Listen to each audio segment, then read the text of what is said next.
নেকড়ে নামটা শুনলেই চোখের সামনে ভেসে ওঠে বরফে ঢাকা ইউরোপ কিংবা আমেরিকার গভীর বন। কিন্তু খুব কম মানুষই জানে একসময় এই ভয়ঙ্কর দলবদ্ধ শিকারী বাংলাদেশের প্রকৃতিতেও ছিল।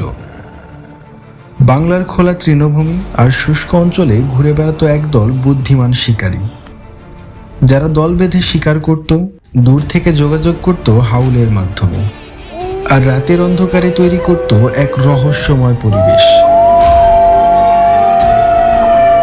কিন্তু প্রশ্ন হলো, বাঘ, চিতা আর হায়নার পাশাপাশি সত্যিই কি নেকড়ে ঘুরে বেড়াতো এই বাংলায়? তারা কোথায় থাকতো, কেমন ছিল তাদের জীবন, আর কেনই বা সম্পূর্ণ হারিয়ে গেল বাংলাদেশের ইতিহাস থেকে? বিলুপ্ত প্রাণী সিরিজের আজকের পর্বে আমরা জানব বাংলাদেশের বিলুপ্ত প্রাণী ধূসর নেকড়ের ইতিহাস, রহস্য আর পতনের গল্প।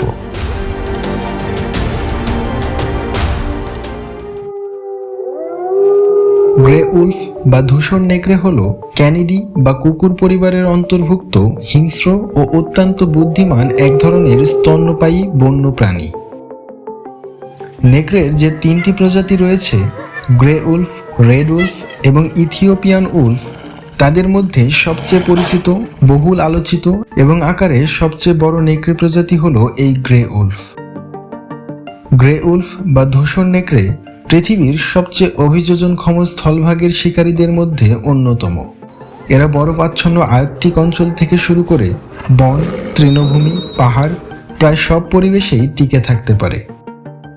একটি পূর্ণবয়স্ক গ্রে উলফ নাক থেকে লেজ পর্যন্ত প্রায় 3 থেকে 6 ফুট লম্বা হতে পারে।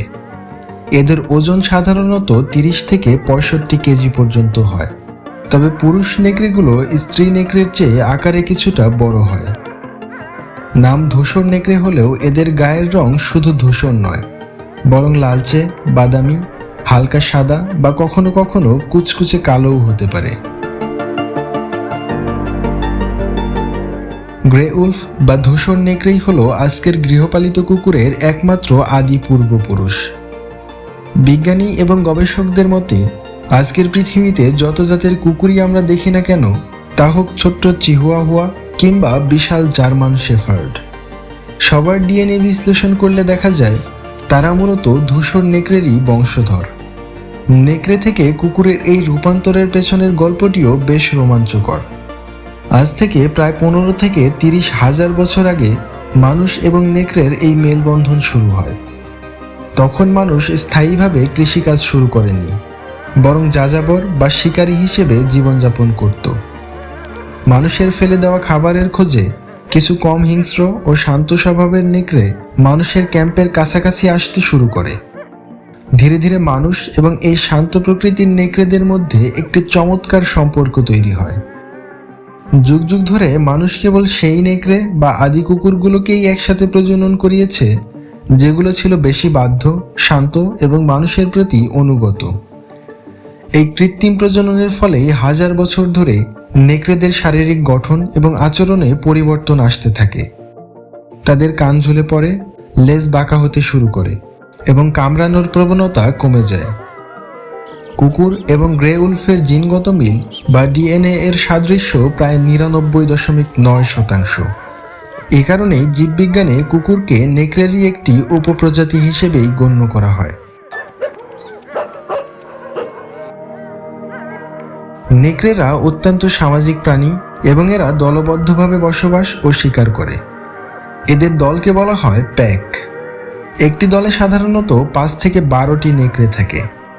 দলের নেতৃত্বে থাকে একটি প্রধান পুরুষ ও একটি প্রধান স্ত্রী নেকড়ে, যাদের বলা হয় আলফা মেল এবং আলফা ফিমেল, আর এদেরকে একসাথে বলা হয় আলফা জোড়া। দলের সব সিদ্ধান্ত, যেমন কখন শিকার করতে হবে, কোথায় ঘুমাতে হবে বা কোন দিকে যেতে হবে, তা এই আলফা জোড়াই ঠিক করে। দলের বাকি সদস্যরা এদের অনুগত থাকে। আগে মনে করা হতো নেকড়ে দলে আলফা জোড়া কঠোরভাবে অন্যদের নিয়ন্ত্রণ করে, কিন্তু আধুনিক গবেষণায় দেখা গেছে বেশিরভাগ প্যাক আসলে একটি পরিবার, যেখানে বাবা, মা ও তাদের সন্তানরা থাকে। নেকড়েদের টিকে থাকার সবচেয়ে বড় চাবিকাঠি হলো তাদের এই দলবদ্ধ জীবন এবং যৌথ শিকার পদ্ধতি। একা একটি নেকড়ের পক্ষে যেখানে একটি বড় হরিণ বা বাইসন শিকার করা অসম্ভব, সেখানে দলের সবাই মিলে তারা অনায়াসে নিজেদের চেয়ে 5 থেকে 10 গুণ বড় প্রাণীও শিকার করতে পারে। এদের প্রধান শিকারের মধ্যে রয়েছে হরিণ, এল্ক, মুজ এবং বাইসনের মতো বড় বড় খুরযুক্ত প্রাণী। এরা শুধু শক্তির ওপর নির্ভর করে না, বরং পরিকল্পনা, সমন্বয় ও পরিস্থিতি বুঝে কৌশল বদলাতে পারে। এরা পুরো পাল আক্রমণ না করে অসুস্থ, আহত, বয়স্ক বা ছোট বাচ্চা প্রাণীকে টার্গেট করে। এতে কম শক্তি খরচ হয় এবং সফলতার সম্ভাবনাও বৃদ্ধি পায়। নেকড়েদের ঘ্রাণ শক্তি মানুষের চেয়ে প্রায় 1 লক্ষ গুণ শক্তিশালী। তারা মাইলের পর মাইল দূর থেকে শিকারের গন্ধ পেয়ে সেদিকে অগ্রসর হয়। এছাড়া বরফের ওপর পায়ের ছাপ দেখে তারা শিকারের অবস্থান বুঝতে পারে।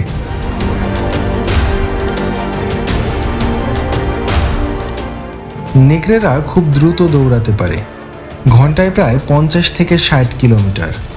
তবে তাদের আসল শক্তি হলো ধৈর্য ও সহনশীলতা। তারা শিকারকে ঘন্টার পর ঘন্টা ধাওয়া করতে পারে। ধাওয়া করতে করতে শিকার যখন ক্লান্ত হয়ে পড়ে এবং হাঁপাতে থাকে, তখন তারা চূড়ান্ত আক্রমণ করে। গ্রে উলফের কামড়ের চাপ প্রায় 400 PSI এর কাছাকাছি হতে পারে, যা মানুষের তুলনায় কয়েক গুণ বেশি। এই শক্তিশালী চোয়াল বড় হাড়ও ভেঙে ফেলতে পারে।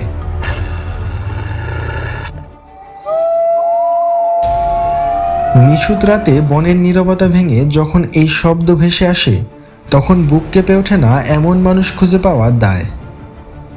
যুগ যুগ ধরে আমরা জেনে এসেছি, নেকড়েরা বুঝি পূর্ণিমার চাঁদের দিকে তাকিয়ে কাঁদে কিংবা কাউকে ভয় দেখানোর জন্য এভাবে চিৎকার করে। কিন্তু সত্যিটা কি জানেন? বিজ্ঞানের দৃষ্টিতে এটি কোনো কান্না বা অন্ধবিশ্বাসের ডাক নয়, বরং এটি প্রকৃতির বুকে তৈরি হওয়া অন্যতম সেরা এক কমিউনিকেশন সিস্টেম বা যোগাযোগ ব্যবস্থা।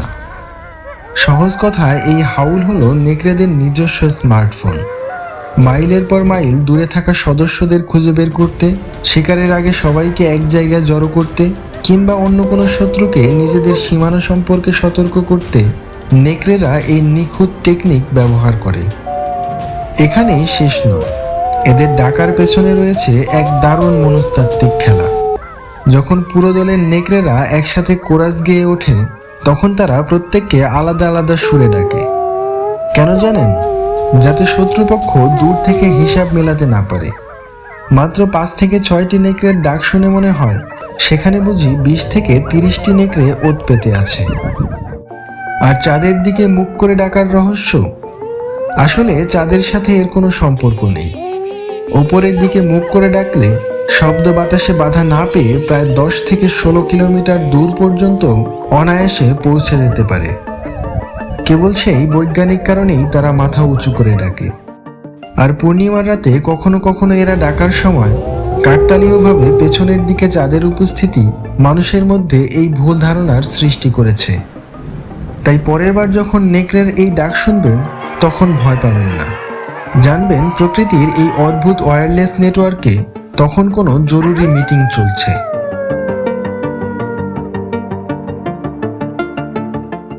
অঞ্চলভেদে গ্রে উলফকে বিভিন্ন উপপ্রজাতিতে ভাগ করা যায়, যেমন Arctic Wolf, Eurasian Wolf, Indian Wolf এবং মেক্সিকান উলফ। আমাদের এই অঞ্চলে যে নেকড়ে ছিল সেটি মূলত ইন্ডিয়ান গ্রে উলফ। অবিভক্ত বাংলার ইতিহাস এবং পুরনো নথিপত্র অনুযায়ী 19 শতাব্দী এবং 20 শতাব্দীর শুরুর দিকেও বাংলাদেশের উত্তর ও উত্তর পশ্চিমাঞ্চলের জেলাগুলোয়, বিশেষ করে দিনাজপুর, রংপুর, রাজশাহী এবং কুষ্টিয়া অঞ্চলের শুষ্ক ও ঝোপঝাড়পূর্ণ এলাকায় এই ইন্ডিয়ান উলফ বা ধূসর নেকড়েদের বিচরণ ছিল।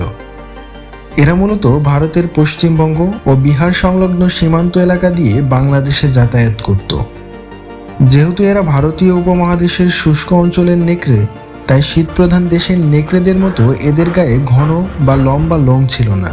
এদের গায়ের রং ছিল ধুলোবালি বা লালচে বাদামি রঙের, যা আমাদের অঞ্চলের খড়খড়ে ঘাস ও ঝোপঝাড়ের সাথে সহজে মিশে যেত। আকারেও এরা আমেরিকান নেকড়েদের চেয়ে বেশ ছোট ও পাতলা গড়নের ছিল।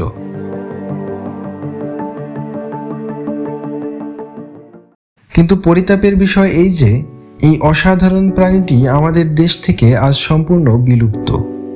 বাংলাদেশে জনসংখ্যা বৃদ্ধির সাথে সাথে বন জঙ্গল ও ঝোপঝাড় কেটে কৃষি জমি তৈরি করা হয়। ফলে নেকড়েদের প্রাকৃতিক বাসস্থান ও লুকানোর জায়গা পুরোপুরি ধ্বংস হয়ে যায়। ফলে এরা পড়ে যায় খাদ্য সংকটে। প্রাকৃতিক খাবার না পেয়ে নেকড়েরা যখন লোকালয়ে এসে মানুষের গৃহপালিত ছাগল, ভেড়া বা হাঁস মুরগি শিকার করতে শুরু করে, তখন মানুষ এদের ক্ষতিকর প্রাণী হিসেবে চিহ্নিত করে নির্বিচারে পিটিয়ে মারতে শুরু করে। গত প্রায় 70 থেকে 80 বছরেরও বেশি সময় ধরে বাংলাদেশের কোথাও নিশ্চিতভাবে কোনো নেকড়ে দেখার রেকর্ড নেই। আন্তর্জাতিক প্রকৃতি সংরক্ষণ সংঘ কর্তৃক বাংলাদেশের বন্য প্রাণী বিষয়ক রেড লিস্টে ইন্ডিয়ান উলফ বা নেকড়েকে আঞ্চলিকভাবে বিলুপ্ত হিসেবে ঘোষণা করা হয়। বর্তমানে এরা কেবল ভারতের বেশ কিছু জায়গায় টিকে আছে।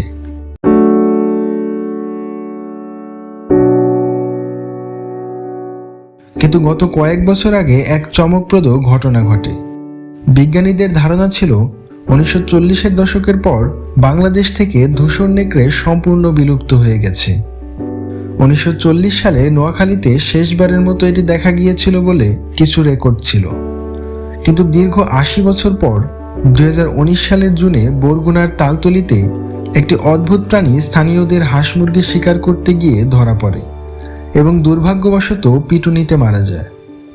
পরে ঢাকা বিশ্ববিদ্যালয়ের গবেষক এবং আন্তর্জাতিক নেকড়ে বিশেষজ্ঞরা ডিএনএ পরীক্ষা ও শারীরিক গঠন দেখে নিশ্চিত করেন যে এটি আসলে একটি বিলুপ্তপ্রায় ইন্ডিয়ান গ্রে উলফ। 80 বছর পর নেকড়ের ফিরে আসা প্রকৃতির এক চমৎকার কামব্যাক বা পুনর্বাসনের ইঙ্গিত দেয়।